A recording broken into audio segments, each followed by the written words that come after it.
Assimi Goïta contre Cheikh Mohamed Cherif Koné, duel juridico-judiciaire au sommet de l'État. Initialement convoqué en conseil de discipline le 1er juin dernier, le magistrat Cheikh Mohamed Cherif Koné a remporté la première manche de son combat en faisant reporter l'audience au 15 juin prochain. C'était au terme d'une audience expéditive à la Cour suprême qui n'a duré que 4 minutes. Le magistrat rebelle avait saisi l'occasion pour mettre en cause la qualité du président de la transition à présider le Conseil supérieur de la magistrature. Le procès de la magistrature, c'est ainsi que Cheikh Mohamed Cherif Koné qualifie la procédure disciplinaire engagée contre lui par le président de la transition, auteur d'un double coup d'État. Mon grand souhait est que la procédure soit menée jusqu'à terme, conformément à la loi, sans la moindre entrave de notre part, a-t-il écrit dans un mémo envoyé le 1er juin dernier au procureur général de la Cour suprême, président de la procédure disciplinaire. Dans son mémo, le magistrat indique que nos dirigeants ne sauraient demeurer en marge du droit,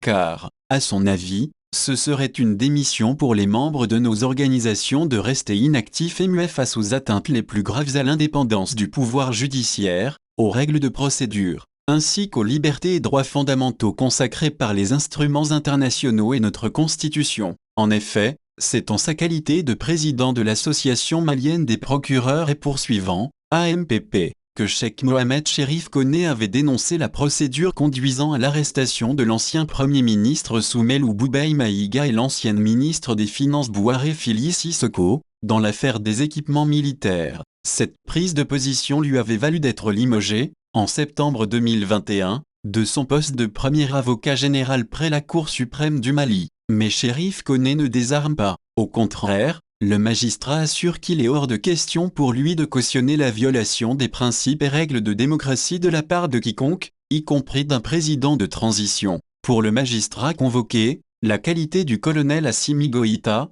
premier magistrat du pays et président du Conseil supérieur de la magistrature sont légitimement discutables pour être juridiquement contestables, au regard de notre Constitution, de la Charte de la transition et du droit international. Pour sa défense le 15 juin prochain, Cheikh Mohamed Cherif Koné révèle sa stratégie, du moins en partie. Pour ce faire, le magistrat s'est entouré d'un pool de juristes de renommée nationale et internationale dirigés par le redouté maître Kassoum Tapo, dernier ancien ministre de la Justice du défunt président Ibeka Source, Mali Webnet.